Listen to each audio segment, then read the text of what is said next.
Magandang gabi mga masters, bali ngayon po ay 4 na videos po ma-upload ko po sa aking YouTube channel.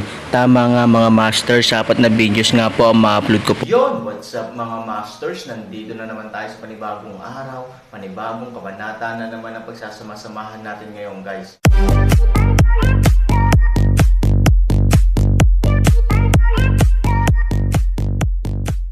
Bali mga masters, kung bago ka pa lang po sa aking YouTube channel, please click the subscribe button, lalong-lalo na po yung notification bell guys, para maging connected pa rin tayo sa isa't isa at maging updated kayo sa mga susunod ko pang video. Bali mga masters, bago natin umpisahan ng kwento ay mag-shoutout po muna tayo para sa mga solid nating tagapakinig. Shoutout kay Danilo Wamar at shoutout kay user DM3. Yun na nga mga masters, no? Bali hindi na ito patagalin. In 3, 2, 1, let's go!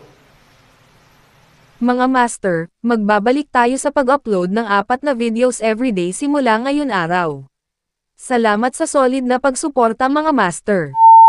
Kabanata 3,436 hanggang 3,440. Nang magkaroon muli ng down-to-earth feeling si Mo Yang, unti-unti siyang naglaho sa kanyang pagkataranta. Sa oras na ito, pawis na pawis siya. Sa oras na ito, mas sigurado si Mo Yang na ang paraan ng Aaron ay hindi kasing simple ng magic, dahil ang magic ay isang cover-up at isang mekanismo na na-set up ng maaga, ngunit walang kooperasyon sa pagitan niya at Aaron, at lahat ay nangyayari ng walang babala.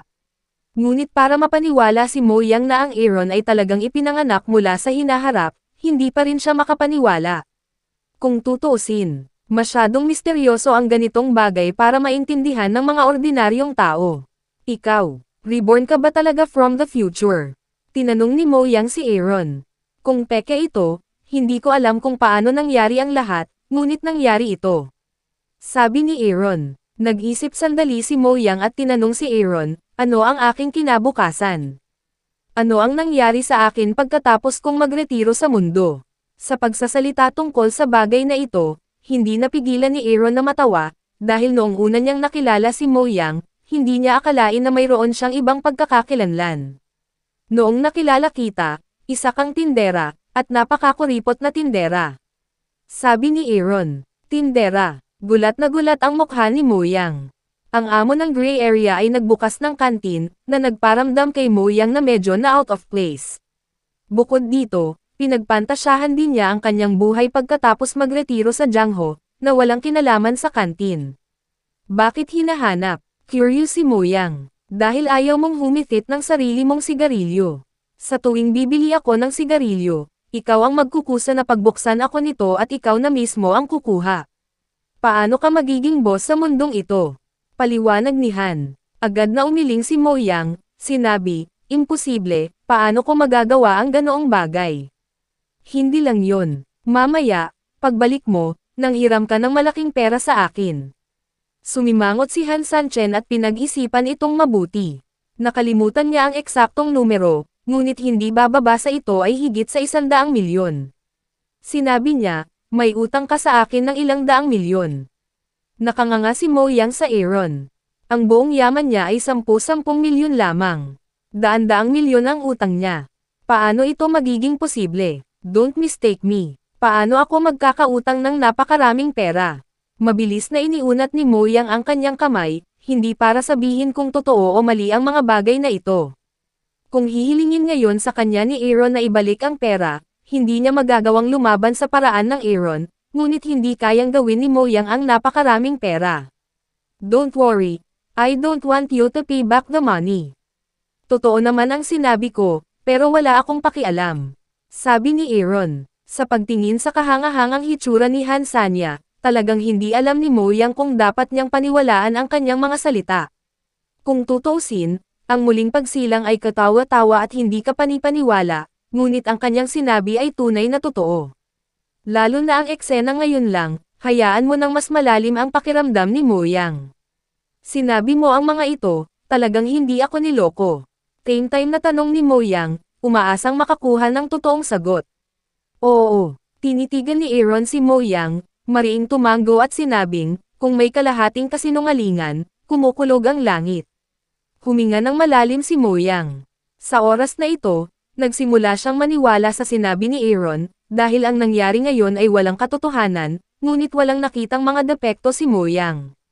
Sa partikular, ipinapakita ng espesyal na function ng Aaron na hindi siya isang ordinaryong tao.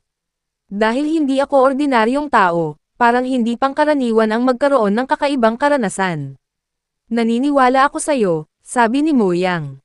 Ngumiti si Han Sanchen. Ang dahilan kung bakit niya ito sinabi kay Mo Yang ay pagkatapos na bumalik si Han Sanchen sa Hillside Villa ngayon, lahat ng kanyang pamilyar na damdamin ay bumalik. Sa ganitong emosyonal na sitwasyon, kailangan ni Han Sanchen ng isang mabuting kapatid na makikinig at magbahagi ng kanyang kasalukuyang mga gawain. Bilang isa sa mga taong may napakagandang relasyon sa Aaron, natural na nagiging object ng pagpili ni Aaron si Mo Yang. Bukod dito, ang tiwala ng Aaron kay Mo Yang ay mas mataas kaysa sa Changjia. Naniniwala siya na kahit alam ni Mo Yang ang mga bagay na ito, hindi sasabihin ni Mo Yang sa iba.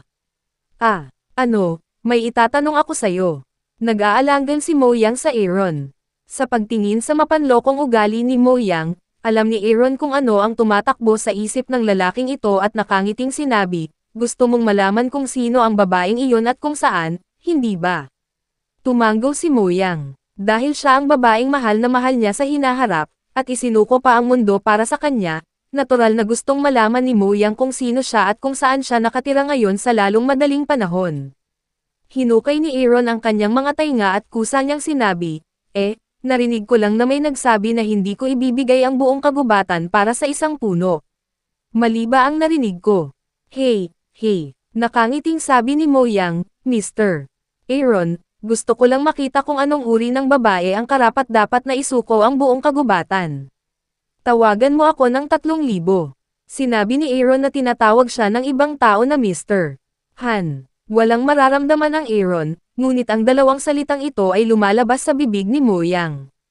Kakaiba talaga. Mo Yang leng pagkaraan ng ilang sandali, 3,000 dalawang salita mula sa kanyang bibig, 3,000.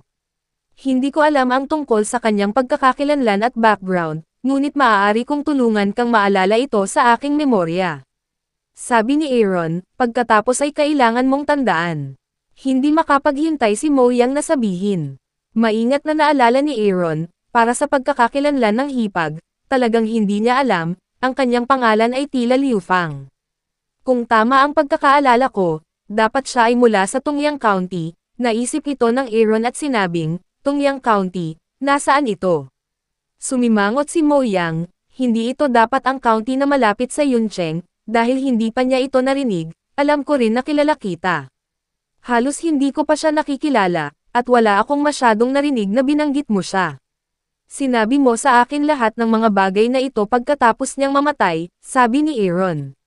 Napakahusay na pinoprotektahan ni Mo Yang ang kanyang mga babae. Kung tutuusin, may criminal record siya bilang panganay sa gray area.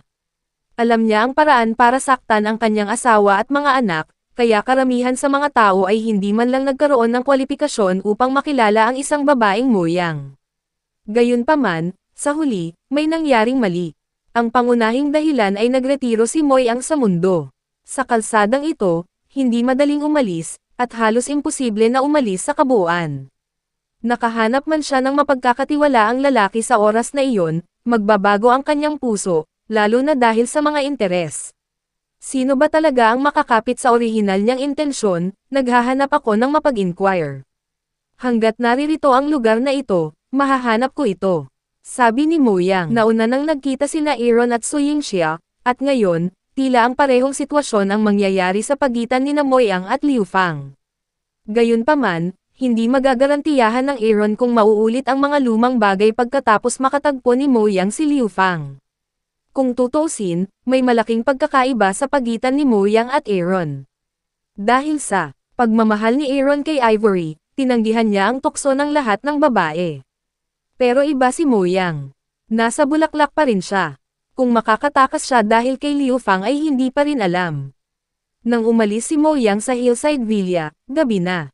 Nanatili pa si Tian Langer sa villa sa gilid ng burol sa kadahilan ng masyadong madilim at natatakot siya. At saka, nakapili na siya ng sarili niyang kwarto. Ang Aaron ay walang dahilan para tumanggi. Para naman kay Mo Yang, pagkaalis niya ay nagpadala agad siya ng isang tao para alamin kung nasaan ang Tungyang County. Bagamat maraming yin-yan sa paligid ni Mo Yang ngayon, ang simpleng pagnanais na magbulalas ay nagpadama kay Mo Yang na walang laman sa loob ng mahabang panahon. Ang gusto niya ngayon ay psychological satisfaction, at hindi pa lumalabas ang babaeng makakapagdala ng ganitong pakiramdam sa kanya. Dahil sinabi ni Aaron na ang babaeng ito na nagngangalang Liu Fang ang nagpasuko sa kanya sa buong mundo, nagpa siya si Mo Yang na subukan ito. Bukod dito, curious siya kung anong klaseng tao ang maaari niyang maging boss ng tindahan. Kinabukasan, natagpuan muli ni Mo Yang ang Aaron. Sa oras na ito, ang Aaron ay nag-aayos ng hardin sa harap ng bakuran ng Hillside Villa. Bago ang kanyang muling pagsilang, ginawa ito ni Han Tianyang. Ngunit ngayon, si Han Tianyang ay malinaw na hindi makakapunta sa Yuncheng, kaya ang Aaron ay maaari lamang yumako ng responsibilidad ng mag-isa.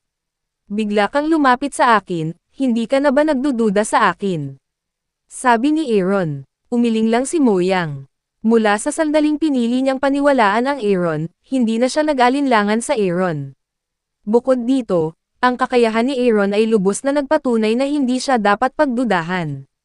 Nahanap ko ang Tongyang County, sabi ni Mo Yang.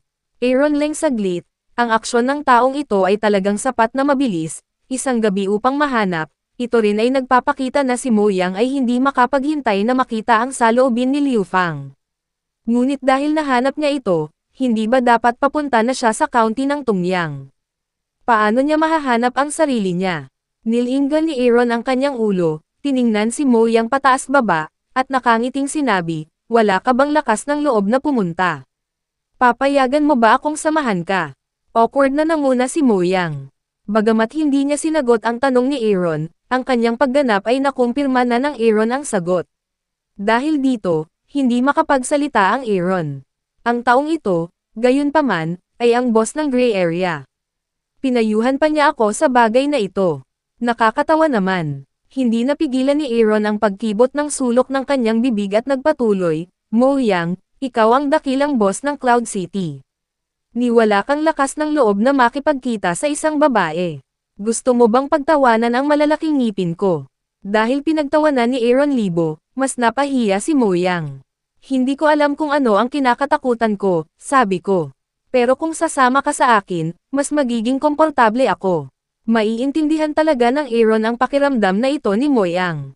Pagkatapos ng lahat, ito ang mangyayari sa hinaharap, at siya lamang ang karanasan sa hinaharap. Sa kanya, mas magaan ang pakiramdam ni Mo Yang. Sige, wala naman akong espesyal. Sasama ako, sabi ni Aaron. Tuwang-tuwang tumango si Mo Yang. Takot talaga siyang ma-reject ng Aaron. Kung hindi sumama sa kanya si Aaron, baka walang lakas ng loob si Mo Yang na pumunta sa Tongyang County. Kailan tayo magsisimula? Tanong ni Mo Yang. Kahit anong oras. Kung mas maaga, mas mabuti. Agad na inayos ni Mo Yang ang mga sasakyang maghihintay sa gate ng Yandengshan Villa area. Ipinaalam ni Aaron kay Chi Hien na aalis siya ng dalaw, at pagkatapos ay sumakay siya sa kotse kasama si Mo Yang. Hindi nagtagal pagkaalis ng sasakyan sa Yuncheng, may ilang sasakyan na kasama nito. Bilang amo ng Yuncheng, maraming tao ang masasaktan ni Mo Yang kapag naupo siya sa posisyon ngayon. Ang mga taong ito ay hindi makakahanap ng paghihiganti sa Yuncheng. Ito ang pinakamagandang oras para umalis sila sa Yuncheng. Ngunit ang hindi alam ng mga kaaway na ito ay kapag sinundan nila sila palabas ng lungsod, napansin sila ng Aaron. Marami kang kaaway. Sabi ni Aaron kay Mo Yang. Hindi naintindihan ni Mo Yang kung ano ang ibig sabihin ng Aaron ng pangungusap na ito, at sinabing, nasa negosyo ako na ito. Sigurado akong kailangan ang mga kaaway. Ngunit hanggat nasa Yuncheng ako, wala silang pagkakataon upang maghiganti, at walang sino man ang manggahas na kumilos ng padalos-dalos. Ngayon ay umalis ka na sa Cloud City. Sabi ni Aaron. Mo Yang expression isang leng, sinabi, huwag mag-alala, tinawag ko ang maraming tao upang protektahan sa dilim, hindi hahayaang masaktan ka. Saktan ako, tumawa si Aaron. Sa isang espasyo gaya ng lupa, sino ang makakasakit sa kanya? Kahit na may padala ang buong apocalypse, hindi ito maaaring maging kalaban ng Aaron. At kahit sa mundo ng Xuanyuan, ang tanging makakapagbanta sa Aaron ay si Linlong. Pagpasok sa banal na kaharian, nagawa niyang ipagmalaki ang mga tao sa buong mundo ng Xuanyuan, nga pala, Nasaan ang Tungyang County? Tanong ni Aaron, wala pang 200 kilometro ang layo mula sa Yuncheng, at hindi naman ito kalayuan, pero... Mukhang gusto niyang magsalita at huminto si Moyang, pero ano? Matatagpuan ang Tungyang County sa Yangcheng. May kasama sa Yangcheng. Maraming contradiction sa pagitan niya at sa akin. Kung alam niyang nakapunta na ako sa Tungyang County, natatakot ako na medyo magulo ito. Pero ikaw makatitiyak na hanggat tayo ay sapat na mababa, walang mangyayari, sabi ni Moyang. Itinaas ni Aaron ang sulok ng kanyang bibig at sinabi kay Moyang, balak mo bang tulungan kitang lutasin ang kaaway na ito, o gusto mo bang subukan ang aking lakas sa oras na ito? Moyang expression malinaw naman zing para sa isang sandali, mabilis na ipinaliwanag, hindi ko iniisip, hindi mo mali ang pagkakaintindi. Sa pamamagitan ng micro-expression ni Moyang, halos sadyang kinukumpirma ni Aaron ang kanyang hula, ngunit kay Moyang, hindi gaanong mahalaga ang Aaron. Bukod dito, may pagdududa pa rin si Moyang, na normal. Hindi niya lubos na mapagkakatiwalaan ang Aaron sa ilang salita lang, maging ito man o hindi, ipapakita ko sa iyo ang aking kakayahan. Kung gagawin ito ng ibang tao, hindi ko siya papakawalan, ngunit kung gagawin mo, bibigyan kita ng mukha. Nakangiting sabi ni Aaron. Galit na tumanggaw si Moyang. Alam niyang kahit si Tian Changsheng ay natatakot sa pagkakakilanlan ni Aaron, ngunit gustong bigyan siya ni Aaron ng ganitong uri ng preferential treatment. Ito marahil ang kanyang tinatawag na kapatiran. Hindi maiwasan ni Moyang na mag-alinlangan kung mali ang kanyang pagkakaayos, hindi niya dapat pagdudahan ang Aaron, dahil ibang-iba ang ugali ni Aaron sa iba kung hindi dahil sa kanyang malalim na damdamin, bakit naging si Aaron gawin ito? Yun na nga mga masters, no? Bali panibagong kabanata na naman yung natapos natin ngayong gabi. Muli, maraming salamat po talaga sa walang sawang suporta po sa aking YouTube channel na talagang inaabangan niyo po ang bawat upload ko po. Bali mga masters, magkita-kita ulit po tayo bukas ng gabi at ngayon po ay magpapaalam po muna tayo. Bali mga masters, bye-bye!